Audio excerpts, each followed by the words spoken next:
Merhaba, kanalıma hoş geldiniz. Bu videoda sizlere Adobe Premiere Pro'da bir tane özellik göstereceğim. Örnek, ben videolarımı editlediğimde bir tane müzik kullanacağım videoma, bir tane short videosu editliyorumdur veya uzun bir tane video editliyorumdur ve müziğimin videoma uyması gerekiyor. Örnek 3 dakikalık bir tane video çekiyorum ama benim müziğim 2 dakika veya 5 dakikalık bir müzik. Şimdi ben bu müziği kısaltmalıyım veya uzaltmalıyım benim kurguma göre, ama bunu önceden yapmak için kesip biçiyorduk. Ses iniş çıkışlarına dikkat ediyorduk. Bu şekilde onları ayarlamaya çalışıyorduk geçişlerinin anlaşılmaması için, ama bu bizi bayağı bir uğraştırıyordu ve o geçişler sanki anlaşılıyor gibiydi. Yani her zaman geçişleri uyduramıyorduk birbirlerine. Premiere Pro bizim için bunu kolaylaştıran bir tane araç ekledi ve bu aracımızın ismi Remix Tool.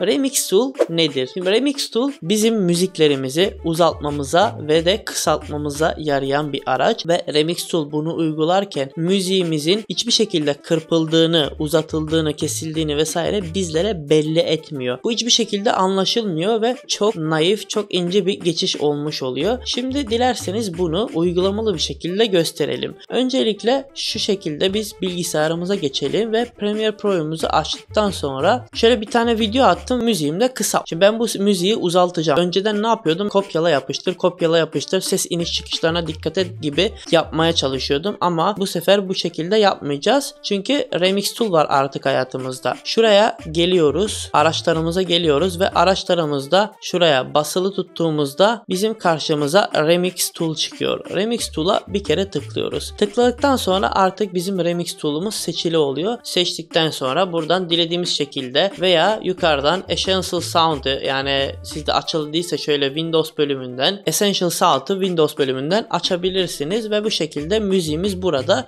ve biz bunu remixlemek isteyeceğiz. Şimdi mesela ben bunu bir tane shorts'a uyarlamak istiyorum. Şu şekilde müziğimi kırpacağım ve kırptığımda da bu şekilde şuralardan bölmüş oluyor müziğimi. Şuradan segmentlerim var benim. Yani segmenti ne kadar azaltırsam, örnek şu şekilde aşağıya doğru gittim. Benim müziğimi bölebileceğin kadar az bir şekilde böl diyorum. Yani bir tane bölme olacaksa bir tane olsun. Bu şekilde de bir tane bölüm attı. Bir tane bir yerden böldü müziğimizi ve o şekilde müziğimizi birleştirmiş oldu. Segmentimizi de arttırırsak bölebildiği kadar fazla yerlerden bölüyor. Müziği kendisine göre ayarlamış oluyor. Şimdi variation ayarımız da burada var altta. Bu da bizim müziğimiz aslında melodik ve harmonik diyor. Yani biz müziğimizin nasıl olmasını istiyoruz? Melodik mi, harmonik mi? Yani melodik dediği şey daha fazla background müziği gibi böyle akıp giden sakin bir tane melodisi düzgün bir şekilde akan bir tane müzik. Harmonik dediği şey de büyük ihtimalle yani vuruşların daha belirgin olduğu müzik geçişleri falan olsun.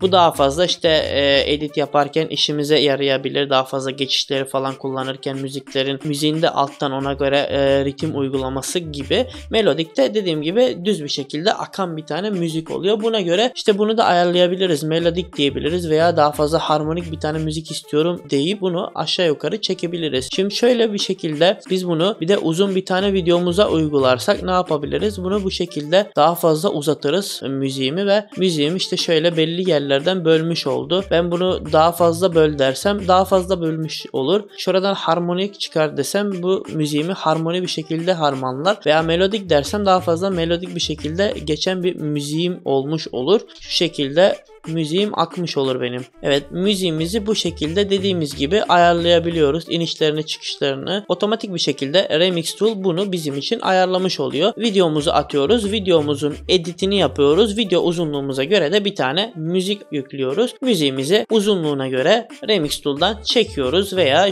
kısalığına göre de müziğimizi kısaltıyoruz. Bu şekilde bize çok yararı olan bir özellik bu. Premiere Pro'nun getirdiği bu özellik. Bu şekilde videolarınızda Remix Tool'u kullanarak müzik konusunda başınız ağrımayacaktır. Dilediğiniz gibi kısaltıp dilediğiniz gibi uzaltacaksınız. Bu ve bu tarz içerikler için kanalımızı ziyaret edebilirsiniz. Bir sonraki içerikte görüşmek üzere. Hoşça kalın.